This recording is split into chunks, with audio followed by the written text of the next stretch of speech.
5계명이 금지하는 것이라는 말씀을 가지고 함께 말씀을 나누고자 합니다. 우리 지난주는 5계명이 명령하는 것이 무엇인지에 대해서 말씀을 나눴죠. 여러분, 부모님이 뭐라고 말씀드렸죠? 우리 지난주는 우리 한국의 효에 대해서 다루면서 한국의 효로서 어머니나 아버지를 대하라고 말씀드렸나요? 아니면 우리 기독교의 가치관으로 대하라고 말씀드렸나요? 기독교의 가치관이죠. 그렇죠? 우리의 효는 너무 귀하지만 우리가 진짜 성경에서 말하고 있는 효는 하나님 아버지를 모신 자로서 우리 부모님을 대하고 하나님 아버지를 모신 자로서 직장 상사와 그리고 학교의 선생님이나 그리고 여러분에게 주어진 모든 권위자들에게 그렇게 대하라고 말씀드렸어요. 그런데 그런 자들도 똑같아요. 존경을 그들에게 드리지만 윗사람은요 항상 아랫사람에게도 똑같은 의무를 가지고 있어요. 분명히 아셔야 돼요. 우리가 이 기독교에서는요 그런 게 있어요. 만약에 여러분 예를 들어서 극단적인 예지만 예를 들어서 부부 관계 안에서 아버지가 알코올 중독자예요. 그러면 기존에 있는 교회에서는 그들에게 뭐라고 조언을 할 수 있을까요? 예를 들어서 그냥 막 맞아야 되나요? 무조건 알코올하면 그같이 예수님 그 부부 관계는 한 몸이니까 절대 깨지 말고 무조건 참아야 됩니다. 이렇게 해야 되나요? 아니면 어떻게 해야 될까요? 이런 문제도 있잖아요. 그렇죠? 우리가 이런 계명들을 봤을 때 계명에 입각해서 보면요. 그 알코올 중독자나 관계 중독자인 분을 병원을 소개시켜 드리는 것이 가장 좋은 거예요. 일반 은총으로서도 하나님이 은혜를 주신 거예요. 그래서 아프면 병원에 모시고 가셔야 돼요. 그리고 이 사람이 너무나 폭력적이고 너무 힘들면 일단은 가정을 지키기 위해서라도 분리를 시켜야 됩니다. 일방 상담에서도 그렇게 말하지만 기독교에서도 보편 일방 상식 기준 안에서 우리가 그런 문화를 가지고 있어요. 이게 없으면요 그냥 단순하게 기독교에서는 무조건 사랑하라 했으니까 이 사랑의 범위를요 잘못하면 폭력적으로 사용할 수도 있어요. 사랑이라는 이름을 가지고 폭력을 가할 수도 있습니다. 그러니까 이거를 남용해도 안 되겠지만 이거를 어떻게 다루어야 되는 문제도 우리에게 주어지는 거예요. 그래서 우리가 5계명에서 금지하는 것을 이렇게 말하고 있죠. 다시 한번 같이 읽어볼까요? 같이 봅니다. 시작. 5계명이 금지하는 것은 여러 주의나 관계에서 사람에게 속한 존경을 행하지 않는 것입니다. 자, 각 사람에게 속한 어떤 거예요? 존경과 의무. 자, 존경은 누가 누구에게 하는 건가요? 아랫사람이 윗사람한테 하는 거예요. 그렇죠?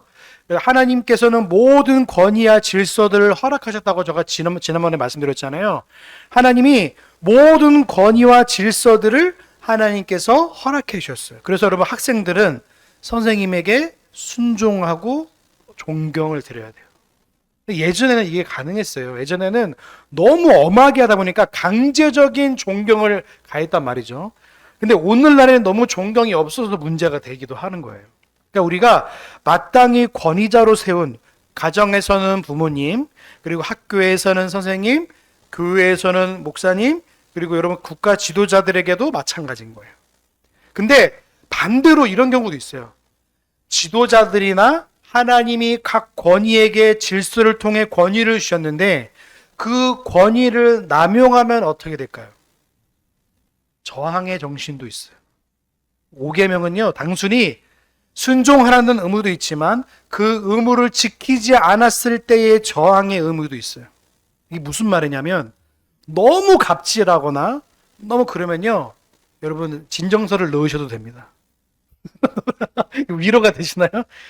너무 힘들게 하면 그렇게 할 수도 있단 말이에요. 그 의무를 하지 않기 때문에 아랫사람에게 정말 아랫사람답게 서로 돌봐주고 사랑의 관계 이거 질서를 하나님이 주신 권위와 질서를 남용하면 그 남용에 대한 것에 대한 그 아랫사람이 그거를 할 수 있는 거예요. 부득이함의 경우에 있는 거예요. 하나님께서는요 부득이함의 경우도 하나님이 허락하셨어요. 인간이다 보니까 그런 거 있는 거예요. 그러니까 5계명을 통해 하나님께서 각 사람에게 아랫사람이 윗사람을 존경으로 했는데 존경했죠. 그렇죠? 인정해드리고 그리고 말 잘 듣고 그리고 했는데 윗사람이 폭언과 갑질과 온갖 그렇게 잘못하면요. 그분들이 만약에 내 입장에서 할 수 없는 거잖아요. 그러면 그들을 통해서 할 수 있도록 그런 방법을 강구할 수 있는 거예요. 무조건 참으란 말이 아닙니다. 그 의무를 다하지 않았을 때는 반드시 우리가 법적인 보호를 받을 수 있다는 걸 말씀드리는 거예요. 근데 이 부득이함도 너무 잘못 사용하면요, 이것도 뭐라고 해야 되죠? 하나님 주신 권위와 질서를 침해할 수도 있어요. 그래서 이 선을요, 우리가 어떻게 선을 잡느냐에 따라서 달라요. 만약에 내가 어느 정도, 내가 이 정도면 괜찮아라고 선을 잡으면 괜찮은데 너무 힘든 수준까지 넘어가 버리면 이거는 부득이함으로 받아들일 수 있는 거예요. 그러니까 윗사람이나 아랫사람이나 동등한 사람은요, 서로 사랑의 관계 의무, 서로 돌아봐주고 서로 존경과 의무를 가질 수 있도록 서란의 상식 보편 수준 안에서 서로 존경과 의무와 사랑의 관계가 있어야 되는 거예요. 이게 없으면 반드시 우리가 하나님께서 일반 은총으로 주신 법의 질서를 따라 우리 가정을 지키고 우리 교회를 지키고 우리 직장을 지킬 수 있는 거예요. 만약에 5계명을 폭력적으로 적용하면 이렇게 될 수도 있어요. 너 무조건 윗사람에게 순종해야 돼. 안 하면 하나님이 심판하셔. 라고 말하면 이거는 잘못된 10계명을 가르치는 거 똑같은 거예요. 부득이함도 가르쳐주고 의무도 가르쳐주는 거예요. 그러니까 이 두 가지 양면이 같이 있어요. 그래서 이 두 가지 양면을 한쪽으로 너무 치우치게 지키면 어떻게 되냐면 부득이함만 강조되면 방종이 흐를 수도 있고요. 너무 의무를 가르치다 보면 이 질서가 혼란케 될 수도 있어요. 그러니까 이 의무와 이 존경이 균형을 이룰 때 진짜 하나님의 질서 안에서 바른 관계를 유지할 수 있는 겁니다. 그러니까 이 5계명은요, 그래서 풍성한 거예요. 단순히 그냥 부모님만 공경하라는 수준이 아니라 우리가 지위 고하를 막론하고 하나님의 질서 안에 있기 때문에 우리가 그 질서 앞에서 내가 하나님 앞에 순종하는 마음으로 윗사람을 대하는 거예요. 반대로 윗사람도 하나님이 나에게 주신 권위와 질서를 주셨다는 마음으로 그 후배들과 아랫사람을 대하는 거예요. 이게 관계가 없으면요, 무조건적으로 그렇게 할 수밖에 없는 거예요. 우리가 이런 의미에서 보시면 부모를 넘어서 모든 관계 안에 5계명이 적용될 수 있는 거예요. 이 관계의 확장이 하나님께서 모든 권위와 질서의 근원이시기 때문에 이 5계명이 설명될 수 있는 거예요. 하나님은 가정뿐만 아니라 사회나 국가에 이르기까지 질서를 세우고 그 안에 각자의 지위와 역할을 부여하셨습니다. 따라서 5계명은요, 공경어 눈앞에서만 공경이 하는 것이 아니라 그 권위를 세우신 하나님을 인정하는 거예요. 그래서 하나님이 세우신 질서 자체를 존중하고 높일 자를 높이고 거룩한 신앙의 태도를 의미하는 거예요. 그래서 우리 소유리 문답 핵심은 뭐냐면 이 원리를 우리의 삶의 모든 영역에서 확장해 주는 겁니다. 이 5계명을 잘 배우면요, 하나님께서 그에 따른 은혜도 주시는 겁니다. 여러분, 가정을 먼저 살펴볼게요. 자, 가정에 보시면 모든 관계의 기초는 뭐죠? 부모와 자녀입니다. 근데 자녀는 주 안에서 어떻게 공경하죠? 주 안에서 공경해야 되죠. 그렇죠? 우리가 하나님의 은혜 가운데 주 안에서 존경하고 부모는 자녀를 하나님의 말씀으로 양육할 책임을 가지는 거예요. 그러니까 존경과 의무가 여기 같이 있는 거예요. 부모는 어떻게 하라고요? 자녀를 하나님의 말씀으로 잘 양육하고 자녀는 부모에게 존경해야 됩니다. 근데 이는 단순히 혈연 관계를 넘어서 하나님이 세우신 최초의 공동체 안에서 순종과 권위의 질서를 배우는 과정인 거예요. 이거를 배우지 않으면 그냥 가정 안에서 그냥 부모님은 날 낳으셨으니까 이 정도 수준으로 가는 거예요. 우리 국가 유교적 수준으로 가면요, 그래도 효를 다하지만 이제는 효 문화가 거의 없어졌어요. 일본 사회처럼 우리가 따라가고 있다고 보시면 됩니다. 일본은요, 철저하게 개인주의입니다. 그래서 제가 놀란 게 뭐냐면 우리는 이제 고기를 먹을 때 같이 구워 먹잖아요. 근데 일본은 개인 하루를 가지고 자기 개인 하루를 주더라고요. 이게 참 놀라운 건데 뭐냐면 그만큼 개인의 어떤 그런 프라이버시나 이런 거를 존중하지만 공동체 의식에 대한 것이 점점 사라지게 되는 거예요. 자, 우리가 가정에도 그렇고요. 직장에서는 어떻게 될까요? 상사와 부하 직원의 관계 역시도 마찬가지. 5계명의 정리. 상급자는 권력을 남용하지 않고 아랫사람을 인격적으로 대해야 되고, 부하 직원은 상급자의 정당한 지시에 순종하며 맡은 바를 책임을 다해야 되는 거예요. 근데 상급자가 예수 그리스도를 안 믿는 사람이 너무 많다는 게 문제인 거죠. 그렇죠? 이런 사회생활 하다 보면요. 믿는 분이 많나요? 믿지 않는 분이 많나요? 거의 퍼센트는 좀 말하기 좀 어렵나요? 근데 거의 대부분이 믿지 않는 분들이 더 많아요. 그러다 보니까 그분들이 배운 상사가 부하 직원을 대하는 태도가 아직도 70년도 80년대 사이에 멈춘 시대에 살고 있는 분들이 더 많아요. 그래가지고 갑질이나 아니면 이게 윗사람이 아랫사람이 하면 다 당연히 들어야지, 이런 태도로 가는 거예요. 그러다 보니까 아랫사람은 어떡합니까? 상사니까 그래도 존경은 하고 그리고 따라가는 하지만 그 스트레스가 어마어마한 거예요. 제가 저번에도 말씀드렸잖아요. 그러면 소시패스 같은 되게 말도 안 되고 어울리지 않는 목사님이 내 상사였다니까요. 상상이 되십니까, 여러분? 너무 힘든 거예요, 여러분. 자기 이득만 챙기고. 제가 어떤 일이 있었냐면, 추수감사절 있잖아요. 추수감사절 아시죠? 예전에 이제 장로교회도 추수감사절을 하는데, 이제 교회에 과일이나 쌀이나 막 오잖아요. 그럼 어떡 한지 아세요?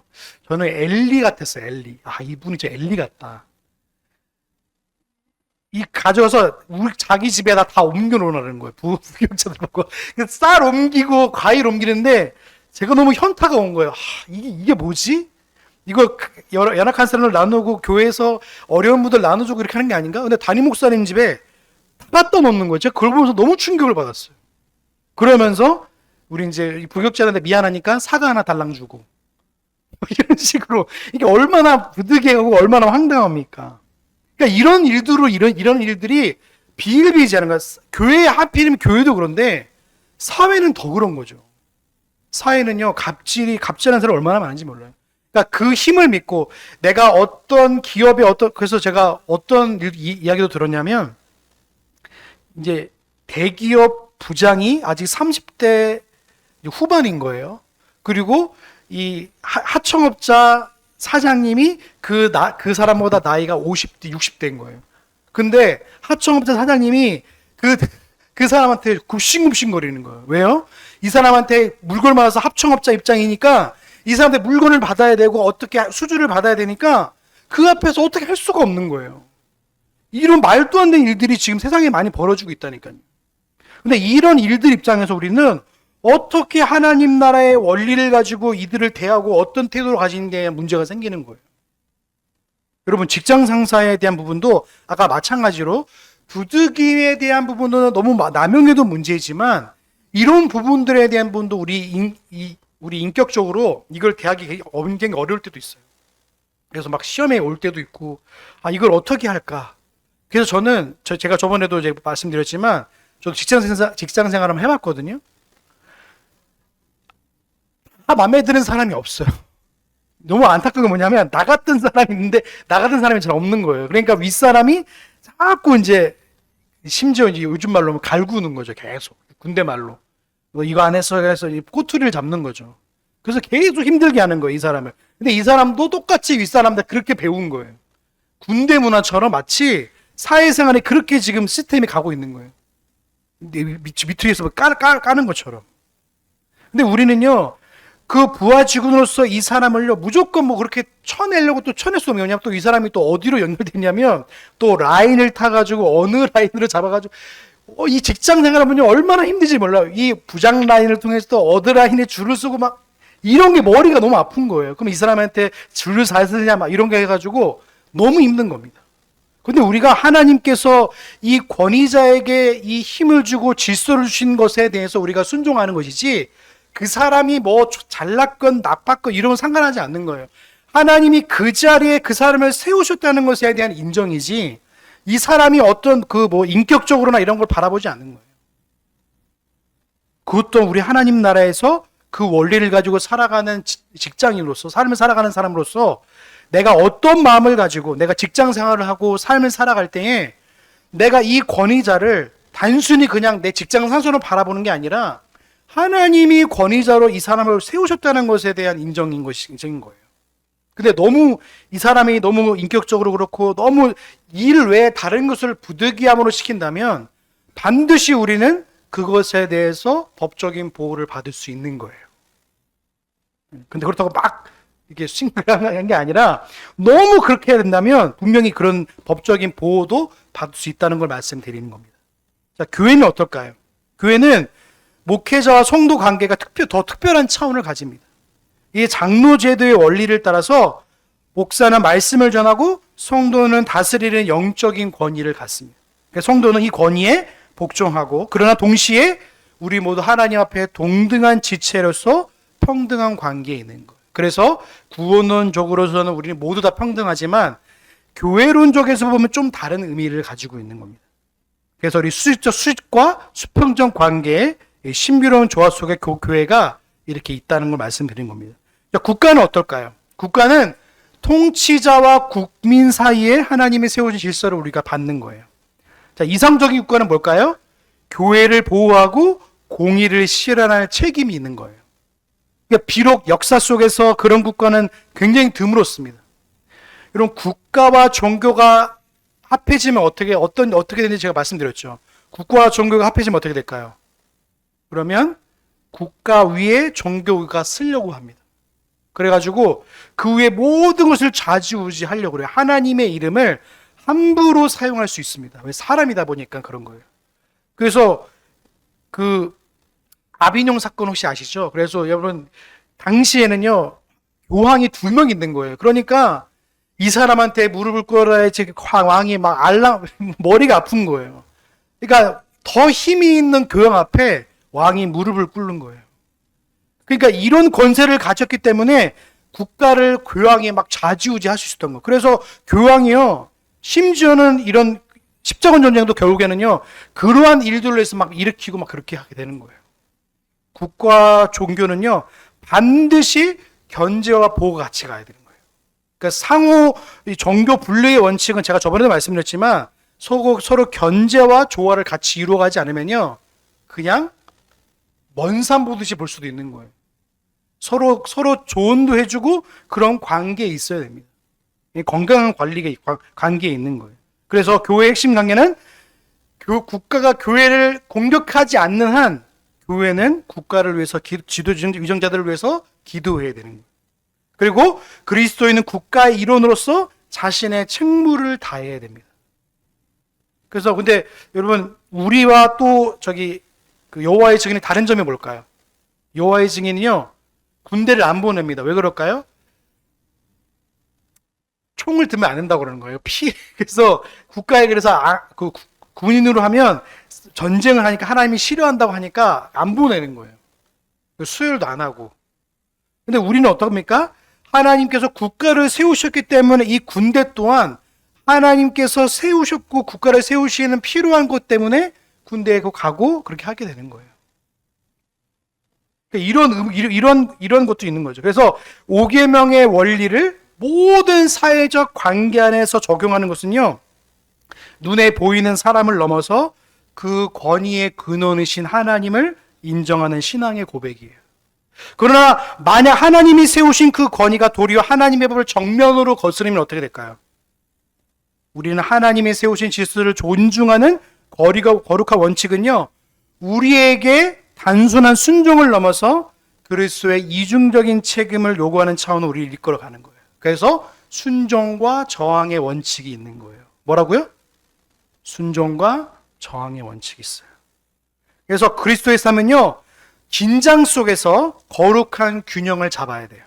자, 하나님이 세우신 사회 구조 속에서 권위를 존중해야 되는 순종의 의무와 동시에 권위가 하나님의 법을 정면으로 거스를 때 불의에 맞설 수 있는 저항의 의무도 함께 가지는 거예요. 이 미묘하고도 중요한 균형의 말로 5계명을 살아내는 그리스도인에게 이중적인 책임이 있어요. 순종과 저항입니다. 그러니까 우리의 신앙이 세상적인 가치가 아니라 하나님의 말씀에 얼마나 뿌리 깊고 뼈리 깊게 있는지를 증명하는 시금석이 되는 거예요. 자, 5계명이 금하는 건 뭐죠? 마땅히 할 것을 하지 않는 것에 우리가 분명히 되는 거예요. 이거는 단순히 불순종을 넘어서요, 우리 침묵과 나티함까지도 계명을 어길 수 있는 죄가 되는 거예요. 그래서 우리가 첫 번째 불의에 대한 침묵입니다. 여러분, 종교개혁자 사무엘 러더퍼드는 이렇게 말했습니다. 사탄의 행위에 대해 평화를 위해 침묵하는 것은 그 믿음을 의심해봐야 된다, 이렇게 말합니다.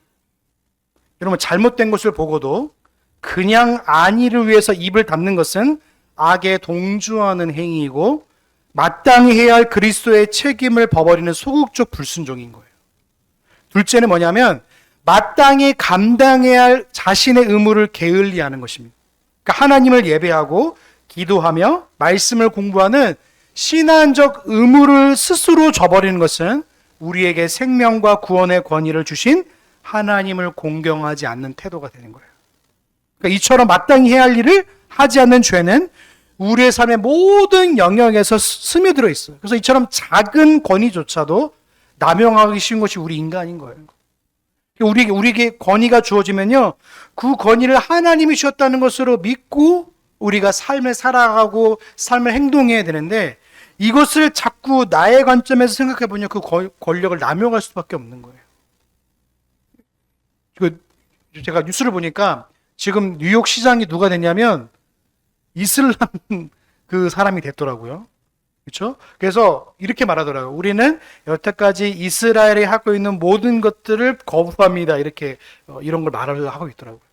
그러니까 코란에다가 선서하더라고요. 원래는 원래 미국의 시작이 원래 성경에 손을 얹고 시작했는데 코란에다가 손을 얹고 시작했어요. 뉴욕시가 제가 어떻게 될지 잘 모르겠어요. 우리가 이런 일들을 보면요, 그 권위가 어디에 있는지를 지금 보고 있는 거거든요. 성경에 손을 얹는다는 뭐냐면 내가 하나님 말씀에 순종하겠습니다. 내가 위정자지만 하나님 말씀에 따르겠음이란 태도가 그 밑에 바탕에 깔려 있는 거거든요. 코란이 뭡니까? 우리 종교를 공격하면 우리는 반드시 공격하는 거거든요. 그럼 이슬람을 공격하면 반드시 거기에 내가 공격하겠다는 말인 거예요. 그럼 우리가 이런 권위와 이런 질서에 따라서 많은 생각을 할 수 있는 것입니다. 국가가 상급자에게 복음 전파를 막고 교회를 핍박하는 등 신앙의 본질을 훼손할 때 우리는 어떻게 저항해야 될까요?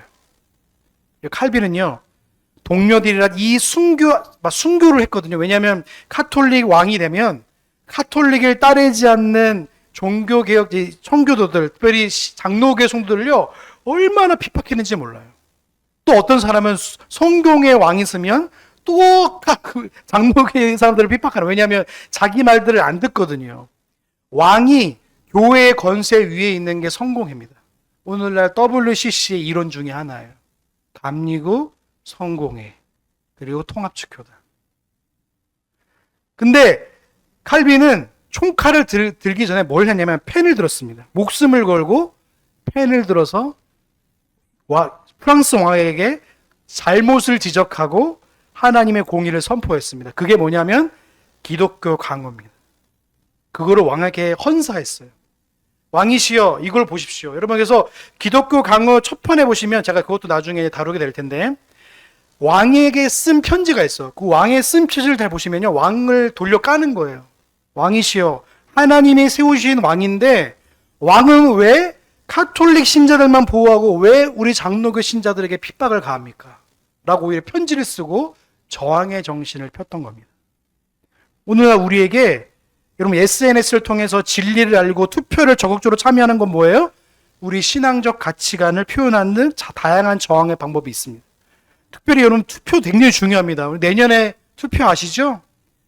잘 찍으셔야 돼요. 올해죠. 죄송해요. 올해 6월에 선거죠. 잘 투표하셔야 됩니다. 그 사람이 무슨 공약을 하는지를 잘 보셔야 돼요. 당을 떠나서. 그래서 이 사람이 어떤 가치관을 가지고 우리 동과 우리 시와 어떤 우리 기업구를 어떻게 달지를요, 잘 보셔야 돼요. 이러지 않으면요, 그것이 결국에는 그 사람의 가치가 돼가지고 이제 이 법이 만들어지고 규칙이 되고 법령이 나오는 거거든요. 그러니까 우리가 이런 것들을 우리가 한 표를 던지자면 반기독교적 정책이 나의 캐스팅 보트가 돼가지고 통과될 수 있다는 사실을 기억하면 투표를 포기하는 것은 불의의 충분함과 다를 바가 없는 거예요. 우리 저항의 용기는 어디서 나올까요? 바로 직장 동료들 앞에서 식사 기도를 하는 것부터 시작하는 거예요. 작지만 일관된 신앙의 용기에서부터 시작되는 겁니다. 나의 작은 신앙 행위가 부끄러운 침묵하는 사람이 어떻게 국가적 불협에서 목소리를 낼 수 있겠어요? 그러니까 개인적 관계도 마찬가지고 우리가 어떤 상황과 대해서 하나님이 모든 질서의 주인 되어 주심을 우리가 고백하며 살아가는 거예요. 그래서 아이를 교육할 때도 마찬가지예요. 하나님, 나에게 주신 질서를 우리 아이에게 남용하지 않게 해주십시오. 나의 뜻으로 이 아이의 길을 막는 게 아니라 이 아이를 통해서 하나님의 나라와 뜻이 이루어지는 아이로 자라갈 수 있도록 나를 도구로 삼아 주십시오라고 기도하십니다. 그래서 저는 우리 아이들한테 제가 뭘 자꾸 발견하려면 달란트를 발견하려고 해요. 여러분, 아이들이 잘 보시면요, 아이들이 가장 행복하고 좋아하는 게 있어요. 누구도 따라할 수 없는 게 있어요. 그럼 그것들을 하나님이 주신 달란트로 해서 좀 키워줘야 돼요.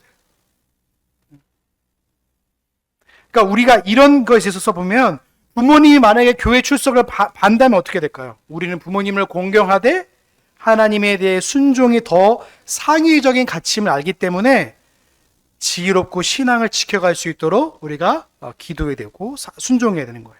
그러니까 모든 순종과 저항의 책임을 감당하는 자에게 하나님은 놀라운 복을 약속하신다고 지금 말씀하고 있는 겁니다. 여러분, 계명의 약속이 뭘까요? 자, 우리 65문 또 같이 보겠습니다. 65문 같이 볼까요? 우리 같이 보겠습니다. 65문 답만 같이 봅니다. 시작. 네, 66문 같이 봅니다. 시작. 5계명을 잘 지키도록 첨가된 이유는 이 계명을 지키는 모든 사람에게 하나님께 영광이 되고 그들에게 선을 이루는 범위 내에서 잔수와 번영을 주겠다고 약속. 네, 여기 약속한 장수와 형통의 복은 뭐죠? 세상에서 말하는 성공이나 부유함과는 차원이 다른 하나님 나라의 관점에서 이해해 아주 깊은 영적인 원리를 담고 있습니다. 장수를 어떤 걸 제가 말씀드렸죠? 오래 사는 게 장수인가요? 아니면 우리 신앙이 대대로 물려가는 게 장수인가요? 신앙이 대대로 가는 게 장수예요. 그러니까 신앙의 유산이 자녀에게 가고 또 그 자녀에게 가는 거예요. 제가 그래서 여러분 저기 주보 옆에다가 가정 예배지를 올려놨어요. 그래서 이번 주부터 여러분 혹시 집에 돌아가시면 저거 가지고 예배 드리시면 됩니다. 저녁에 아이들이랑 가지고 우리 예배 드리자 하고 찬송가부터 이렇게 순서대로 했거든요. 보시고 아이들 함께 식사하시고 나서 이렇게 같이 기도 제목도 나누고 같이 한번 해보시면 좋아요. 아, 우리 아이가 이런 기도 제목도 있고 또 이런 마음도 있구나. 그래서 신앙교육이 우리에게 순종과 저항의 의미로 왔기 때문에 이것도 내가 순종하면서 같이 하게 되면 얼마나 귀한 은혜가 복인지 몰라요. 신앙교육은 다른 게 아니에요. 주일을 생명같이 지키는 법을 우리 아이들과 함께 나누는 거예요. 그럼 우리 아이들이 또 어떡할까요? 아, 나도 했으니까 우리 아이 또 내 자녀를 낳을 때 나 똑같이 해야지. 이런 마음들이 은연중에 드는 게 뭡니까? 교육에는 신앙이 대대손손 흘러가는 거예요. 이게 복인 줄로 믿습니다. 여러분, 형통이 뭘까요? 여러분, 세상적 가치의 형통으로 생각하시면 안 됩니다. 여러분, 제가 과거에 사역했던 교회는요, 어떤 학생들이 주차장에 이 벤츠 차량을 보면서 이렇게 아직도 기억나요. 이게 모델 M7상가 아니면 모델 2호상가인지 무슨 말인지 몰랐는데 나중에 알게 보는데 이 모델을 보면서 벤츠 가격을 보면서 이게 높낮이를 따르더라고 말하더라고요. 여러분, 등급을 나누더라고요. 이게 세상이 말하는 형통이 그런 거예요. 그러나 성경이 말하는 진정 형통이 뭡니까? 물질이 많고 적음에 상관없이 하나님 안에서 그분의 주권을 인정하고 누리는 풍성한 풍성함과 은혜인 줄로 믿습니다. 영적인 복을 누리는 거예요. 하나님께서 우리에게 이러한 복을 주시는 건 뭘까요? 소유를 문 다음에 그 목적이 분명히 기록되어 있어요. 다만 하나님께 영광을 돌리고 사람에게 이익을 주시는 것이다. 이겁니다. 첫 번째가 뭡니까? 하나님께 영광을 올려드리는 거예요. 우리가 권위와 질서에 순종하는 건 뭡니까? 하나님 앞에 영광이 되기 때문에 하는 거예요. 우리가 드리는 헌금을 생각해 보세요. 우리가 내 노력으로 내 돈의 일부를 드린다고 생각하기 쉽잖아요. 그러나 본질적으로 더 재물을 얻은 건강과 지혜와 기회와 모두를 누가 주셨습니까? 하나님이 주신 거예요. 따라서 헌금은 모든 것이 하나님의 소유를 인정하며 하나님의 것을 하나님께 다시 돌려드리는 신앙적 고백이 뭡니까? 헌금입니다. 마찬가지로 하나님 주신 복이 뭡니까? 우리에게 생명과 재능과 시간과 재물을 하나님의 영광을 위해 사용될 때 그 가치가 참되게 발현되는 거예요. 두 번째, 사람에게 이익이 되도록 하기 위함이었어요. 그래서 우리가 66문 보시면 이렇게 돼 있죠. 사람에게 선을 이룬 범위 내에서 하나 선하게 할 수 있는 게 뭐냐면 모든 것을 똑같이 나는 사회주의가 아니에요. 이 공동구매를 의미하지 않는 게 아니라 각자의 위치에서 맡겨진 일을 신실하게 감당하고 그의 정당한 대가를 주고받는 건강한 시장 경제와 원리가 맞닿아 있어요. 사장은 직원을 착취하지 않고 정당한 보상을 제공하며 직원은 자기의 몫을 다해 성실히 임하려면서 서로 유익이 되는 관계를 말하는 거예요. 근데 안타깝게 지난 수십 년 한국 교회는요, 하나님께서 주신 형통의 복을 받았음에도 그것을 하나님의 영광과 이웃의 복이 이웃의 유익이 되도록 하는 것을 사용하지 못했어요.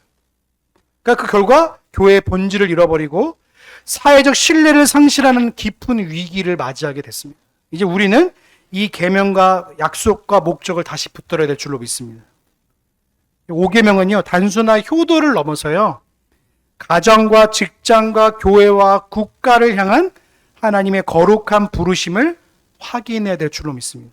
그래서 5계명을 지키는 것은 우리의 모든 관계 속에서 하나님의 주권을 인정하고 그분이 세우신 질서를 존중하는 구체적인 신앙의 표현인 겁니다.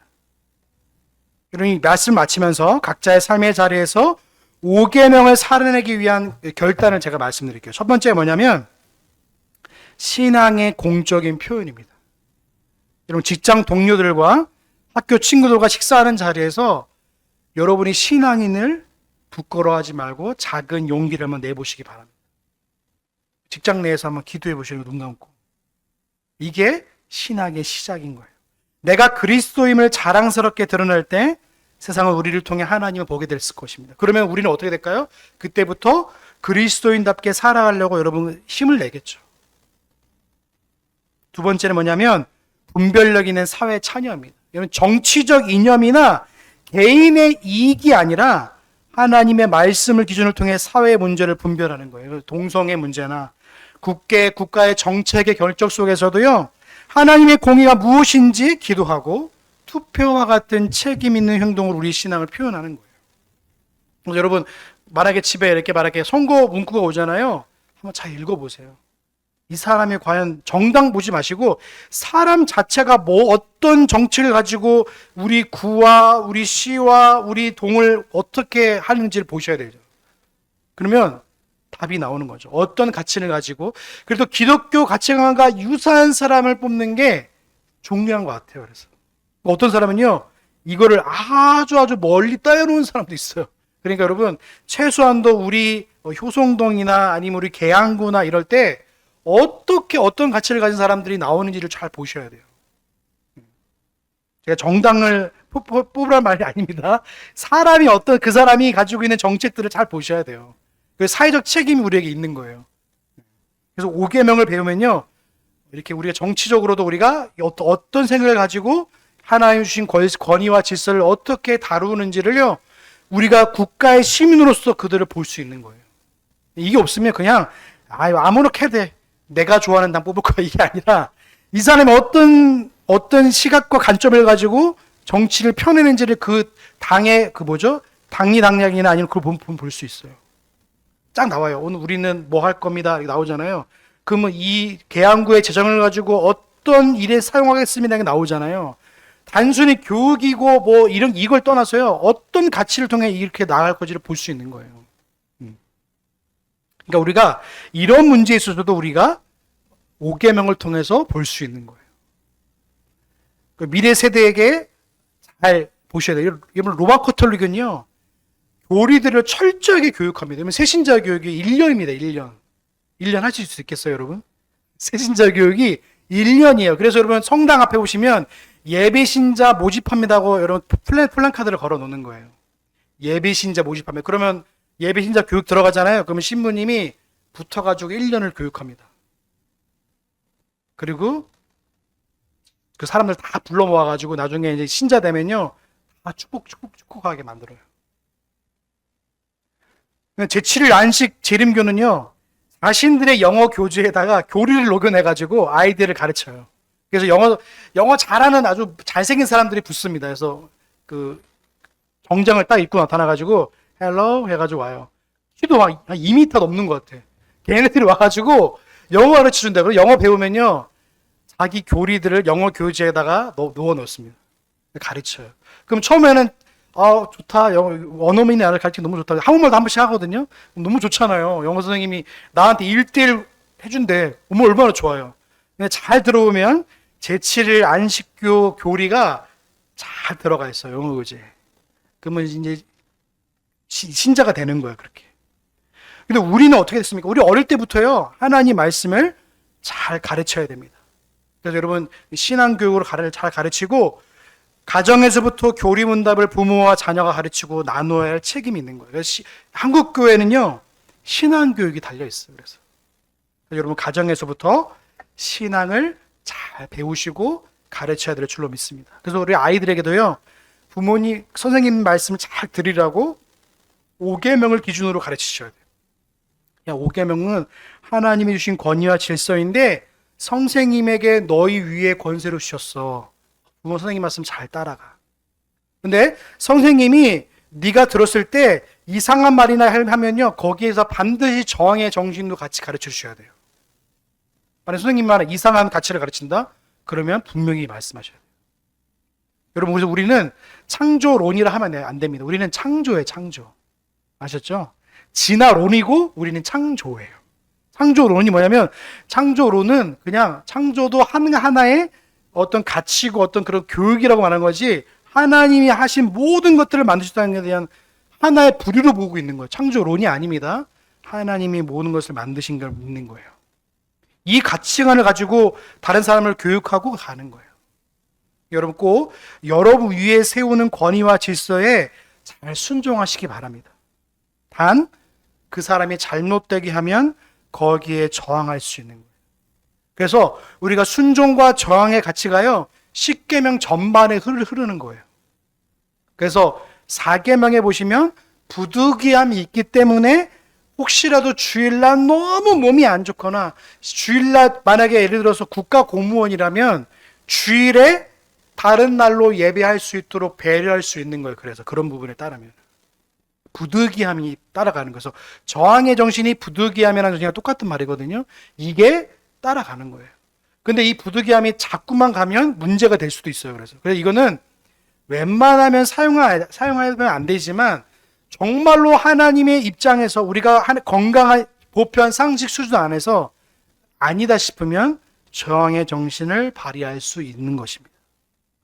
그래서 여러분, 꼭 기억하셔서 우리가 순종의 의무를 잘 다하시고, 또 저항의 정신이 있기 때문에, 그래서 이러한 부분이 있기 때문에 여러분, 만약에 목사나 장로나 어느 어떤 집사님이 만약에 교회법이나 이런 걸 어겼을 때 당당하게 노회나 총회에 얘기할 수 있는 거예요.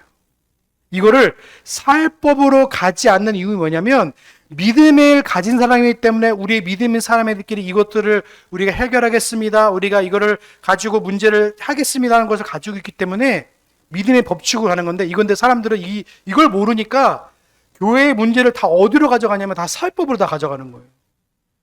이것만큼 치욕스러운 게 없습니다. 여러분, 판사가요, 하나님 말씀을 보면서 성도와 목사를 재판을 내는 게 너무 이게 아이러니하지 않습니까?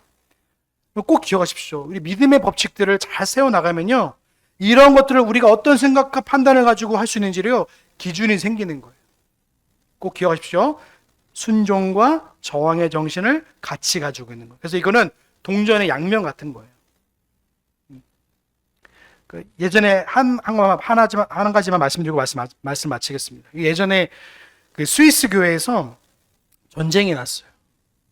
그래서 이 카톨릭 국가와 이 장로교회 국가와 전쟁이 났어요. 그런데 전쟁이 났는데 이쪽에서 총과 칼을 가지고 오는데 이들이 어떻게 했을까? 이들을 똑같이 나라를 지키기 위해서 총과 칼을 들었어요.